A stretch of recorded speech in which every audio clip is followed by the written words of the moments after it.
जैसे कि मैंने बोला था कि मैं एक प्रॉपर वीडियो लेकर आऊँगा जिसमें मैं ज़ीरो टू सब कुछ बताऊँगा कि कैसे कैसे सब क्या करना है।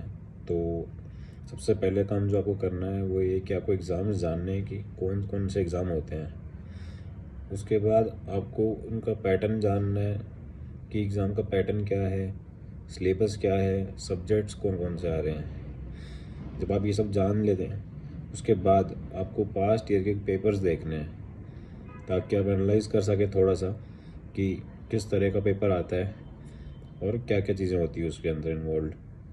एक बार जब आप ये सब देख लोगे तो उसके बाद से फिर आपको अपनी बेसिक कैलकुलेशन इम्प्रूव करनी है। सबसे पहला काम ही ये है कि आपको बेसिक कैलकुलेशन इम्प्रूव करनी है आपकी।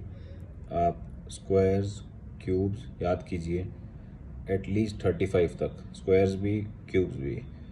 जब ये दोनों याद हो जाएंगे उसके बाद आपको परसेंटेज वैल्यूज़ याद करनी है, क्योंकि मैथ्स के जो एग्ज़ाम होता है इसका उसमें परसेंट वैल्यू बहुत काम आती है जल्दी करने के। एक बार जब ये सब हो गया, आपने क्यूब स्क्वायर्स और परसेंटेज याद कर लिए और कैलकुलेशन इम्प्रूव करने लग गए आप, तो जब आप धीरे धीरे ये सब कर लोगे तो उसके बाद फिर आप मैथ्स की एक क्लास लीजिए अड्डा 247 पे, ऑलिव बोर्ड पे, किसी भी ऐप पे, अनअकैडमी पे, या जहाँ जहाँ पे भी क्लासेस होती हैं आप कहीं से भी क्लास ले सकते हैं। आप क्लास लीजिए, आप देखिए कि सिंप्लीफिकेशन और अप्रॉक्सीमेशन के क्वेश्चंस आते हैं वो आपसे हो रहे हैं। बस आपको पहले ये फोकस करना है कि वो होए, एक्यूरेसी करनी है पहले आपको। स्पीड वगैरह सब हम बाद में करेंगे, पहले आपको उसकी एक्यूरेसी पे ध्यान देना है कि वो करेक्ट हो। कि स्पीड से पहले एक्यूरेसी बहुत ज़रूरी है, क्योंकि पहले अगर स्पीड बढ़ गई तो ये प्रॉब्लम हो जाएगी बहुत। तो आपको पहले एक्यूरेसी करिए, उसके बाद स्पीड पे ध्यान देंगे। स्पीड के लिए मैं बताऊंगा आपको कि स्पीड कैसे बढ़ानी है। एक बार जब आपका ये सब होने के बाद आपको एक बैच ज्वाइन करना है। ये मैं आपको ऑनलाइन क्लासेस के लिए बता रहा हूँ। जो लोग किसी कोचिंग इंस्टीट्यूट में जा रहे हैं उनके लिए वो ठीक है, जिनके पास पैसे कम हैं या सोर्सेज नहीं है ज़्यादा तो आप ऑनलाइन बैचेस ले सकते हैं। 3,500 से 4,000 तक का बैच आएगा। बहुत सारे अलग अलग कंपनीज हैं जो देती हैं इसके बैचेस। अनअकैडमी हो गया, बायजू हो गया, आपका अड्डा 247 हो गया, और भी बहुत सारी हैं। और एक प्रॉपर फाउंडेशन बैच लें जिसमें रीजनिंग, मैथ्स, इंग्लिश का ज़ीरो से बताएंगे वो क्यों, कैसे पढ़ना है आपको, सिलेबस कैसे करना है। जब एक बार आप पढ़ना चालू करेंगे तो एटलीस्ट 3 से 4 महीने आपको लगेंगे कम से कम उसको समझने में, प्रैक्टिस करने में, और 6 महीने एटलीस्ट आपको लगेंगे सब कुछ तैयारी करने में। पर एक बार अगर फाउंडेशन कर लिया आपने, उसके बाद आपको बार बार फाउंडेशन पढ़ने की ज़रूरत नहीं पड़ेगी, क्योंकि आप ऑलरेडी सब कुछ समझ चुके हो। अभी कुछ पेपर बाकी हैं, बैंक के आरबीआई असिस्टेंट का पेपर बाकी है, एसबीआई क्लर्क, एसबीआई पीओ बाकी है। तो आप एक बार फॉर्म भर के एग्ज़ाम भी देख सकते हैं जाके कि क्या क्या आता है, नेगेटिव मार्किंग कैसे होती है, 0.25 की नेगेटिव मार्किंग भी होती है। तो आपकी एक्यूरेसी बहुत ज़रूरी है स्पीड के साथ। सिर्फ स्पीड से भी काम नहीं चलेगा और सिर्फ एक्यूरेसी से भी काम नहीं चलेगा, क्योंकि क्लर्क का कट ऑफ ही 75 प्लस जाता है और पीओ का कट ऑफ 50 प्लस ही जाता है। अभी रिसेंटली आईबीपीएस का कट ऑफ 48 गया है। ये मैं प्री की बात कर रहा हूँ, अभी मेंस की नहीं कर रहा मैं। पहले आपका प्री निकलता है, फिर आप मेंस देते हैं और उसके बाद इंटरव्यू होता है, लेकिन इंटरव्यू सिर्फ पीओ में होता है। क्लर्क में आपका कोई इंटरव्यू नहीं होता। तो बेसिकली आपके पास पेपर जो होते हैं, अगर आप 2025 में शुरू करते हैं तो आपके पास RRB PO, RRB clerk, IBPS PO, IBPS clerk, SBI PO, SBI clerk, RBI B grade और आरबीआई असिस्टेंट, और कुछ कोऑपरेटिव बैंक वगैरह भी होते हैं। जैसे कल मैंने एक वीडियो डाला जिसमें राजस्थान कोऑपरेटिव की वैकेंसी आ रखी है अभी। ये कोई स्पॉन्सर्ड वीडियो नहीं है।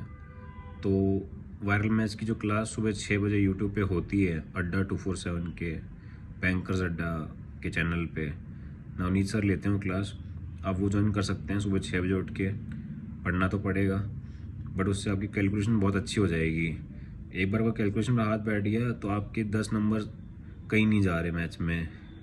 ये मैं मिनिमम बता रहा हूँ, क्योंकि सिंप्लीफिकेशन के 10 से 15 क्वेश्चन आते ही हैं और ये सब कैलकुलेशन बेस्ड क्वेश्चंस होते हैं। तो बेसिक कैलकुलेशन भी आपकी अगर फास्ट हो गई तो आपका बहुत फ़ायदा होएगा उससे। बात आता है data interpretation, pie chart, tabular form वगैरह आते हैं जो आपने 10th 11th में भी पढ़े होंगे, वही सब कुछ आता है। और इजी लेवल आता है क्लर्क में, ज़्यादा हार्ड नहीं आता, बट पीओ में थोड़ा अच्छे लेवल का आता है। आपको डिकोड करना पड़ता है पहले डीआई को, उसके बाद ही वो आप कर सकते हो पूरा। आता है क्वाड्रेटिक इक्वेशन, जिसमें आपको इक्वेशन सॉल्व करनी होती है और ग्रेटर और लेसर जो होता है वो बताना पड़ता है। और इसके अलावा आपका जो आता है वो आता है मैटिक। अर्थमेटिक एक्चुअली टफ होता है, तो मैं आपको एडवाइस दूंगा पहले आप सिंप्लीफिकेशन की तैयारी करें, क्वाड्रेटिक की तैयारी करें, डीआई की तैयारी करें। और एक होता है नंबर सीरीज, जिसमें आपको रॉन्ग नंबर और एरर दोनों बताने होते हैं। अलग अलग पेपर में अलग अलग आते हैं, कईयों में रॉन्ग नंबर आते हैं, कईयों में आप उसके हिसाब से तैयारी करना शुरू करिए। ये जो मैंने आपको बताया है ये सारा मैथ्स का लगभग 75% कोर्स है, और जो अर्थमेटिक है उसको मिलाकर 100% होता है। मैं एडवाइस दूंगा कि या तो अर्थमेटिक स्टार्टिंग से करें या फिर उसको थोड़ा बाद में करें। एक बार जब आपका थोड़ा कॉन्फिडेंस बढ़ जाएगा मैथ्स में तो आप अर्थमेटिक भी कर पाएंगे, क्योंकि 75% पेपर आता होगा आपको मैथ्स का ऑलरेडी, तो वो एक प्लस पॉइंट होगा आपके लिए। फिर बात करें अगर रीजनिंग की, तो रीजनिंग में गेम सारा पजल और सेटिंग का है। बाकी सारे क्वेश्चंस बहुत मिनिमल होते हैं, बट पजल और सेटिंग इम्पॉर्टेंट है बहुत। आपको रोज़ एटलीस्ट 5 पजल लगाने हैं। अगर आप इन्हें लगाएंगे तो एटलीस्ट 2-2.5 महीने के अंदर आपकी स्पीड बहुत अच्छी हो जाएगी और आप पजल सॉल्व करने आ जाएंगे। आपको सबसे अच्छी चीज़ ये है, सबसे पहले रीजनिंग में पजल और सिटिंग उठाइए, क्योंकि एक बार वो हो गया आपका, अगर उस पर अच्छा हाथ बैठ गया तो न्यूमेरिकल सीरीज़ और ब्लड रिलेशन से लॉग इनइक्वालिटीज़ ये सब आराम से हो जाएंगे। इनमें ज़्यादा प्रॉब्लम नहीं आएगी आपको। मेन प्रॉब्लम जो आती है वो आती है पजल में और सेटिंग में। फिर बात करें अगर इंग्लिश की, बहुत लोगों में प्रॉब्लम है कि इंग्लिश कैसे सही करें। मैं आपको एडवाइस दूंगा कि आप न्यूज़पेपर पढ़ें इंग्लिश में, आप कुछ मूवीज़ देखें, सॉन्ग सुने इंग्लिश में। धीरे धीरे धीरे आप उसको ग्रैस्प करेंगे, और एक बार जब आप उसको ग्रैस्प कर लेंगे तो आपकी वोकेबलरी तो अच्छी होगी ही होगी, और साथ में आप बोल भी पाएंगे, प्लस लिखने में भी आपको प्रॉब्लम नहीं होएगी। तो जब आप सेंटेंसेस पढ़ेंगे वहाँ पे एग्ज़ाम हॉल में तो आपको समझ में आएगा, धीरे धीरे आने लगेगा। बट ये प्रैक्टिस आपको करते रहनी है, छोड़नी नहीं है।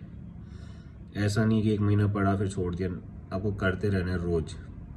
जैसे आप रीजनिंग की प्रैक्टिस करेंगे, मैथ्स की करेंगे, वैसे आप इंग्लिश की प्रैक्टिस भी करेंगे। कई लोगों का सवाल ये होगा कि सबका सिलेबस अलग अलग है क्या?